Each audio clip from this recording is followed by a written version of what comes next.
레위기 1장. 여호와께서 모세를 불러 회막에서 그에게 다음과 같이 말씀하셨습니다. 이스라엘 백성들에게 이렇게 말하여라. 너희가 여호와께 예물을 가져오려면 너희는 가축 가운데서 소나 양을 너희의 예물로 가져와야 한다. 만약 소로 예물을 삼아 번제를 드리려고 하면 흠이 없는 수컷을 드려야 한다. 회막문으로 그가 그것을 가지고 오면 여호와 앞에서 기쁨으로 받아들여질 것이다. 그가 번제물의 머리에 손을 얹어야 한다. 그러면 그를 위한 속죄 제물로 기쁘게 받아들여질 것이다. 그는 여호와 앞에서 황소를 잡아야 하며 아론의 자손인 제사장들은 그 피를 가져다가 회막문 앞에 제단 사방에 뿌려야 한다. 제사를 드리는 사람은 번제물의 껍질을 벗기고 토막을 내야 한다.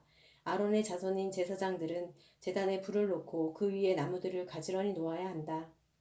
그 후에 아론의 자손인 제사장들은 번제물의 토막들과 머리와 기름이 있는 부위를 제단 위에 불 붙은 나무 위에 두어야 한다.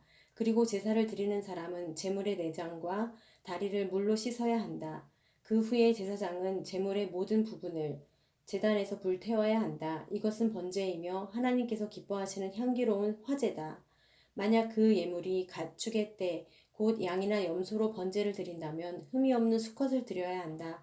제사 드리는 사람은 여호와 앞에 있는 제단의 북쪽에서 그것을 잡아야 하며 아론의 자손인 제사장들은 제물의 피를 제단 사방에 뿌려야 한다. 그가 제물을 여러 조각으로 토막을 내면 제사장은 그 제물의 머리와 기름과 함께 제단 위에 있는 불붙은 나무 위에 올려 놓아야 한다. 그는 제물의 내장과 다리를 물로 씻어야 한다. 그 후에 제사장은 그것 모두를 가지고 와서 제단 위에서 불태워야 한다. 이것은 번제이며 여호와께서 기뻐하시는 향기로운 화제다. 새를 번제물로 여호와께 드리려면 그 예물로 산 비둘기나 어린 집 비둘기를 가져와야 한다. 제사장은 그것을 제단으로 가져가서 새의 머리를 비틀어 끊고 제단 위에서 불태워야 한다. 새의 피는 제단 옆에 흐르게 해야 한다. 그 후에 그는 모이 주머니와 그 안의 내용물은 떼어내서 재 버리는 곳인 제단 동쪽에 버려야 한다. 제사장은 날개 쪽지를 잡고 그것을 찢어야 하지만 아주 찢지는 말아야 한다. 그 후에 제사장은 그것을 제단 위에 있는 불붙은 나무 위에서 불태워야 한다. 이것은 번제이며 여호와께서 기뻐하시는 향기로운 화제다. 2장. 만약 사람이 여호와께 곡식으로 예물을 가져오려면 고운 가루와 그의 예물이어야 한다. 그는 그 위에 올리브 기름을 붓고 유향을 얹어 아론의 자손인 제사장들에게 가져가야 한다.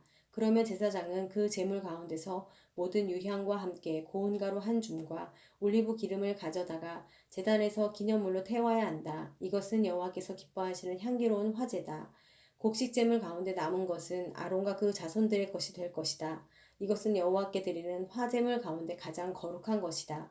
만약 화덕에 구운 것으로 곡식 제물을 가져오려면 그것은 고운 가루에 올리브 기름을 섞어 만든 누룩 없는 두꺼운 빵이나 올리브 기름을 바른 누룩 없는 납작한 빵이어야 한다.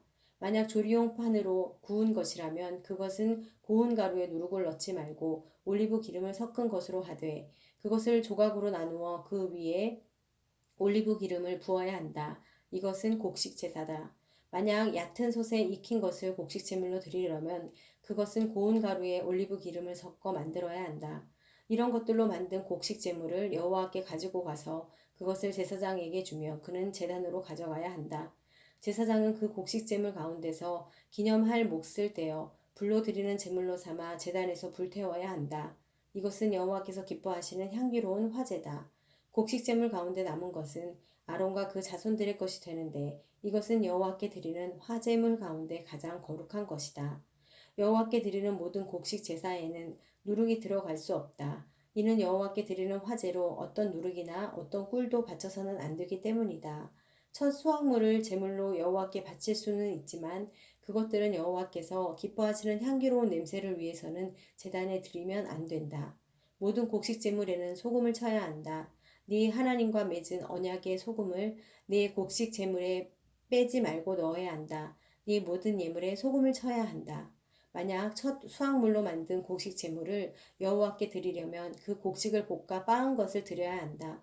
거기에다 올리브 기름과 유향을 더하여라. 이것이 곡식 제물이다. 제사장은 빻은 곡식의 일부와 올리브 기름 일부와 유향 전부를 기념물로 불태워야 한다. 이것이 여호와께 드리는 화제다. 3장. 만일 그 예물이 화목제이고 서로 예물을 드리려면 수컷이든 암컷이든 상관없이 흠없는 온전한 것으로 여호와께 드려야 한다. 그는 그 예물의 머리에 손을 얹는 의식을 치르고 그것을 회막문에서 잡고 아론의 자손인 제사장들은 그 피를 제단 사방에 뿌려야 한다. 그는 화목제물 가운데 여호와께 드리는 화제로 드릴 부분 곧 내장을 덮은 기름과 내장 주위에 있는 기름을 드려야 하고 두 개의 콩팥과 그 위 곧 허리 위의 기름 부위와 간의 거풀을 콩팥과 함께 떼어내야 한다. 아론의 자손들은 그것을 제단에 불붙은 나무 위에서 태워야 한다. 이것이 여호와께서 기뻐하시는 향기로운 화제다. 만일 여호와께 드리는 화목 제물의 희생 제물이 양떼 가운데서 드리는 것이라면 수컷이든 암컷이든 간에 흠없는 온전한 것이어야 한다. 만일 그가 그의 예물로 어린 양을 드린다면 그것을 여호와 앞으로 가져가 그 제물 머리 위에 손을 얹는 예식을 치르고 회막 앞에서 잡아야 한다. 그리고 아론의 자손들은 그 피를 가져다 제방 사방에 제단 사방에 뿌려야 한다. 그가 화목제 희생 가운데 여호와께 드릴 화제는 그것의 기름 곧 척추 근처에서 떼어난 기름진 꼬리와 내장을 덮은 기름과 내장 주위의 기름과 콩팥 두 개와 그 위 곧 허리 위의 기름 부위와 간의 거풀을 콩팥과 함께 떼어낸 부위다. 제사장은 그것을 제단 위에서 불태워야 한다. 이것이 화제로 드리는 음식이다. 만약 바치려는 예물이 염소라면 그것을 여호와 앞으로 가져가 예물의 머리에 손을 얹는 의식을 치르고 나서 회막 앞에서 잡고 아론의 자손들은 그 피를 제단 사방에 뿌려야 한다. 그가 제물 가운데서 여호와께 드릴 것은 내장을 덮은 기름과 내장 주위의 기름과 콩팥 두 개와 그 위, 곧 허리 위의 기름 부위와 간꺼풀을 콩팥과 함께 떼어낸 부위다. 제사장은 그것을 불 위에 태워서 여호와께서 기뻐하시는 향기를 내는 음식 제물로 제단 위에서 태워야 한다. 모든 기름은 여호와의 것이다. 어떤 기름이나 어떤 피도 먹지 말라. 이것은 너희가 어디에 살든지 대대로 지켜야 할 영원한 규례다.